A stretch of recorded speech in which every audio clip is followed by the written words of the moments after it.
आदाब, नमस्कार, सत श्री अकाल। आप देख रहे हैं न्यूज यूपी 24। इस वक्त हम मौजूद हैं वार्ड नंबर 16 जिला पंचायत का, जहां चुनाव हो रहा है। पूरे वार्ड का दौरा हमने किया है, देखा है कि आखिरकार क्या माहौल है। यहाँ पर जो चुनाव हो रहा है वो बहेड़ी के दो दिग्गज नेताओं के बीच चुनाव है। कहने को तो ये एक जिला पंचायत सदस्य का चुनाव है, जहाँ पर दो प्रत्याशी लड़ रहे हैं, मगर सही तरीके से देखा जाए तो यहाँ पर दो बड़े नेताओं की प्रतिष्ठा दांव पर लगी हुई है। एक तरफ है पूर्व विधानसभा प्रत्याशी और बसपा नेता नसीम अहमद, जो कि पूरे दिलो जान से बसपा के प्रत्याशी ना होने की वजह से चौधरी आराम सिंह की पुत्रवधू सिम्पी चौधरी को चुनाव लड़ा रहे हैं। वहीं दूसरी तरफ है मौजूदा विधायक अताउर रहमान, जो सपा प्रत्याशी को चुनाव लड़ा रहे हैं। मगर जिस तरह से हमने यहाँ सर्वे किया है, देखा है, तो नसीम अहमद के आने से सिम्पी चौधरी का पल्ला भारी नजर आता है। बात करेंगे नसीम अहमद से, आखिरकार क्या वजह रही कि उन्होंने सिम्पी चौधरी भाजपा प्रत्याशी को समर्थन देने का काम किया। नमस्कार। सबसे पहले ये जानना चाहेंगे, जिस तरह से आप चुनाव लड़ा रहे हैं, ये ना ही विधानसभा का चुनाव है, ना ही नगर निकाय का चुनाव है, आपका प्रत्याशी यहाँ है भी नहीं, फिर भी आप पूरे क्षेत्र में दौरा कर रहे हैं। क्या वजह है कि आप चुनाव लड़ाने के लिए उतरे हैं? देखिए, जैसा कि आपको पता है कि वार्ड नंबर 16 के उपचुनाव में जो बहुजन समाज पार्टी का प्रत्याशी न होने की वजह से, और दूसरा कोई भी समाजवादी पार्टी द्वारा कोई मुस्लिम प्रत्याशी नहीं है यहाँ। खास तरीके से ये मुस्लिम बहुल सीट थी।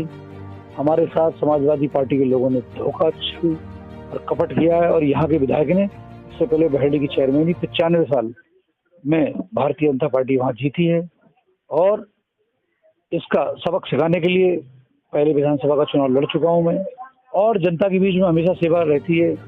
इनको नेता की हैसियत से नहीं, कल्याणपुर में जितने भी आज लोग हैं, ये मेरे भाई जैसे लोग हैं। इनको मैं अपने परिवार की तरह, चाहे यहाँ नूर भाई मौजूद हैं, शफीक भाई मौजूद हैं, मौजूदा प्रधान वसीम खान है, इन लोगों को बिल्कुल परिवार की तरह डील करते हुए इनके अच्छे बुरे में हमेशा शामिल हुआ, और ये भी मुझे अपना परिवार समझते हैं।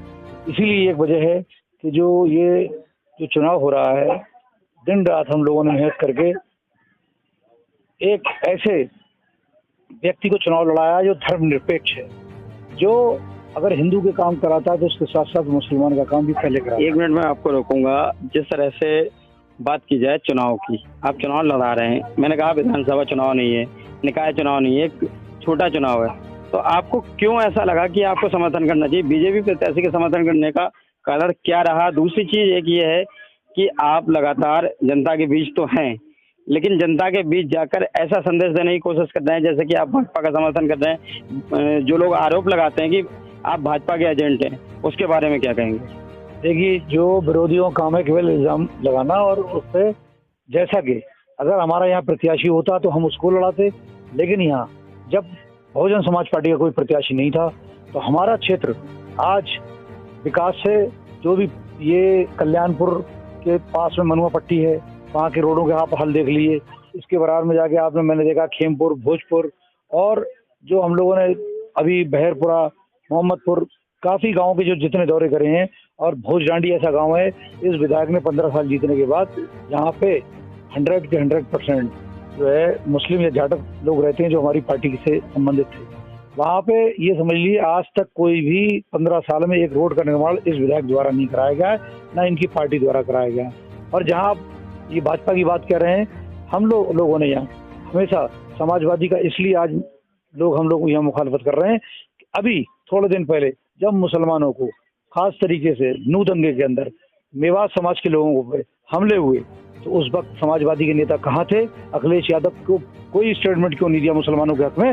वो जब थोड़े दिन पहले मुजफ्फरनगर के अंदर जब बच्चे को, एक मुस्लिम बच्चे को सभी बच्चों से पिटवाया जाता है, तब भी चौधरी समाज के लोगों ने हमारा साथ दिया। तो हम लोगों ने उस एहसान का बदला उनके तो मेवात में जाटों ने साथ दिया था, मुजफ्फरनगर में साथ दिया था, हम लोगों ने उस आदमी को वोट दिया, और उससे ये भी कह दिया हमने कि आप जो है कमल का फूल का छीन लेंगे, हम आपको नहीं लड़ाएंगे। इसलिए उन्होंने केतली का निशान लिया। इसलिए हम लोगों ने अपने बीच लोगों को संदेश पहुंचाया कि वो आदमी कद्दावर है, काम वाला है, और जो समाजवादी का प्रत्याशी है वो 5 साल यहाँ रह चुका है।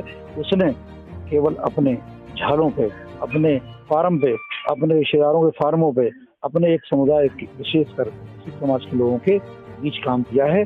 मुसलमान और देसी हिंदू लोगों का कोई काम नहीं किया है। इसलिए हम लोगों ने खास तरीके से अगले 4 साल में हमें काम लेना है। इन मुसलमानों का काम आगे भविष्य में इन्हें कोई परेशानी होगी, मैं वादा करता हूँ, मैं हमेशा इनके लिए लड़ता रहता हूँ, गरीब मुस्लिम दलित के लिए।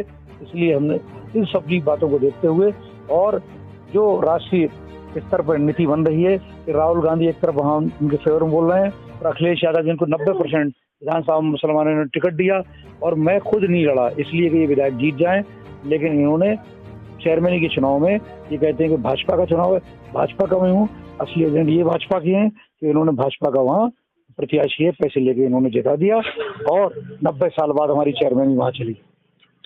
तो ये थे नसीम अहमद जो बता रहे थे कि आखिर क्या वजूहात हैं और भाजपा का एजेंट कहने पर उन्होंने पुरजोर विरोध किया है और कहा है कि जिस तरह से भाजपा का एजेंट कहा जा रहा है, हमने पहले ही कह दिया था कि अगर भाजपा से आप टिकट लेके आएंगे, समर्थन तो भाजपा का है, लेकिन अगर भाजपा का निशान लेके आएंगे हम आपको नहीं लड़ाएंगे। फिलहाल और लोग हैं, उनसे बात करते हैं। क्या नाम है आपका?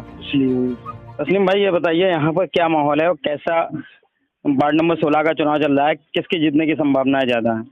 वार्ड नंबर 16 का चुनाव में हमने दिल से जो है चौधरी राम सिंह को लड़ाया है। चौधरी राम सिंह तो लड़ नहीं रहे हैं, उनकी पुत्रवधू लड़ रही है। पुत्रवधू है जो मतलब सेल्फी चौधरी, लेकिन नाम तो उनका है ना। क्या नाम है आपका? रफीक खान। खान साहब, ये बताइए कैसा चुनाव चल रहा है यहाँ पर? कोई विवाद की चीजें तो सामने नहीं आ रही? नहीं, सेल्फी चौधरी को यहाँ चुनाव हुआ, सेल्फी चौधरी के पक्ष में लोगों ने मतदान किया। तो लगातार लोग बता रहे हैं कि सिम्पी चौधरी यहाँ जीत की तरफ बढ़ रही हैं। नसीम अहमद के आने के बाद यहाँ पर जिस तरह से लोग, मुस्लिम लोग लगातार जुड़ रहे हैं, सिम्पी चौधरी की जीत पक्की नजर आ रही है। हमारे साथ बीडीसी मेंबर हैं, इनसे बात करेंगे। क्या नाम है आपका? मोहम्मद नूर। नूर साहब, ये बताइए किस तरह से चुनाव चल रहा है यहाँ पर और जिस तरह से पुलिस प्रशासन यहाँ लगा हुआ है, क्या संभावनाएं हैं दोनों प्रत्याशियों में जीत की? हमने पहले भी बीटीपी बने, बीटीपी बनाने के बाद हमने ब्लॉक प्रमुख चुना चौधरी राम सिंह को। चौधरी राम सिंह वो शख्सियत है, उसने ना हिंदू देखा ना मुस्लिम, जो भी गया सबका सम्मान और सबका आदर और सबका काम और सबका विकास। हमारे यहाँ एक खरंजा डलाया 400 मीटर, वो भी मौजूद है, इसलिए हमने वोट दिया।